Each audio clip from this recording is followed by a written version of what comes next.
Hi guys, welcome back to my channel. Today I'm sharing a process video for Turtle Crafts and I'm using their June kit, and I'm using this gorgeous candy coloured, like pastel coloured striped paper by American Crafts, and I was inspired by the Shimelle Head in the Clouds stamp set and the cloud stamps that you see there, and just kind of decided to attempt a whimsical layout. So I've got my stamp on my stamping block there, and I'm using peacock feathers, the Distress Oxide ink. I'm just stamping it a few times onto some white cardstock. I actually have about 6 of them, I think, in total that I use in the layout. And then I'm just going to fussy cut them once they're stamped. Something that I really like about these stamped clouds is that, certainly with using the Distress Oxide, because the pad is like quite juicy, is you end up with quite a lot of different shades. I quite like that. I mean, if you want a more refined sort of finish, then you might choose a different ink rather than the Distress Oxides. I'm using this really cute picture here of my friend's little girl, and she'd fallen asleep, and she just looks so sweet with her little hands under her chin. So I'm doing this for her scrapbook, so this is going to be given to her mum. So I've cut the picture out, and I did edit it a little bit actually with a colour story to lighten it and to kind of shine through some of the pastel shades that appear in the picture, because she's wearing like a pink top, and it didn't look that pink in the picture because it was a lot darker, so I just kind of lightened the image to bring out the colours. And then I'm arranging these clouds. I cut these clouds out using my Cricut, and I just found lots of kind of cut files of clouds basically. So some are hollow, some are solid, some are patterned. I don't use all the patterned ones. If you don't have a Cricut, you can always cut clouds, sort of rather than the hollow clouds, you could always cut the solid clouds out of white cardstock, or use a punch if you've got a punch. So, and I'm just gonna start laying these down. I had a lot of trouble deciding where to place everything. There's a lot of messing around with the placement that I cut out of this video, so this was the placement I decided on. Most of these clouds are stuck down, some of them are bumped up on foam. The ones on foam are the tiny clouds from the stamp set, and the really thin clouds, and I cut some really thin foam tape to stick behind them. And then I used my Cricut again to cut out some letters to spell sweet dreams, and I cut them out on this gold, kind of bronzy gold sticker paper. Yeah, I drew this. I've been practicing hand lettering. This took ages as well, and it was a little bit of a cheat. But basically I wrote sweet dreams and then took a picture of it, uploaded it to the Cricut software, just like on my phone, and then edited it to use as a cut file. So yes, it says sweet dreams. And I'm kind of nestling one lot between the clouds, or in the clouds at the top there, and then dreams is going to go under the picture when I finally decide where I'm going to stick the picture. I'm just adding a few more of the clouds down. Right, dreams has gone up a little bit higher and then the picture will get mounted. I think I do that next anyway. I might stick a few more of these clouds down. Yeah, I was aiming for a kind of light, fluffy, whimsical kind of layout that was very airy feeling. That's not really what I've got at the end. I mean, I really like it, but it was much busier than I had kind of imagined in my head. I don't know why. I mean, I've used all different types of clouds, so it's kind of obvious. If I'd have perhaps just used all solid clouds, I think maybe it would have looked a little bit more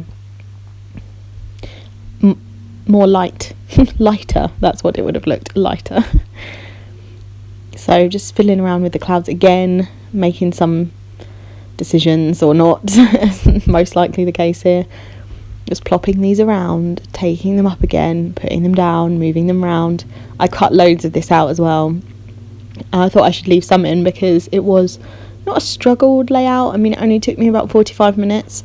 But yeah, it wasn't as straightforward as I thought it was going to be. I end up settling for a diagonal structure to the clouds because, as I've said in previous videos, that is the structure that I lean toward.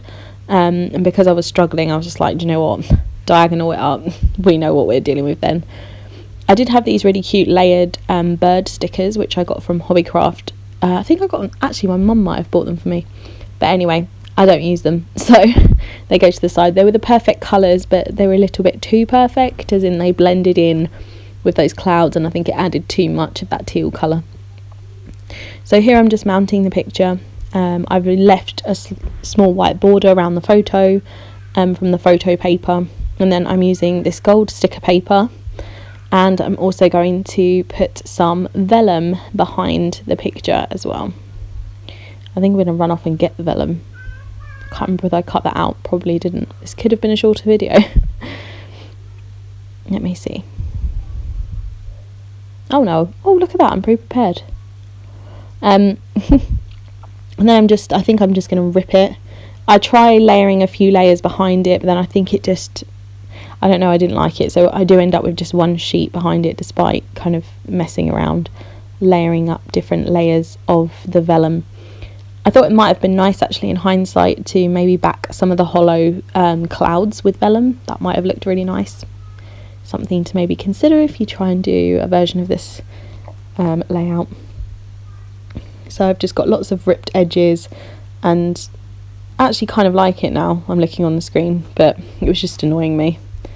I couldn't decide whether I liked it or not at the time, so I just got rid of it.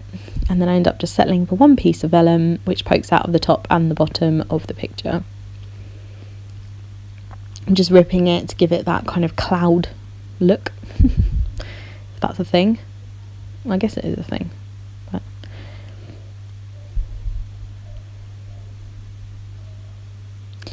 sticking it down.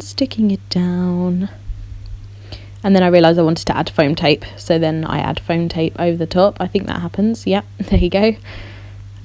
There's a little bit of foam tape on these. It's fairly dimensional. I wish that I could keep it flat for the sake of my albums, but I much prefer how it looks with some dimension to the layout. I feel like it looks more finished to me, more interesting.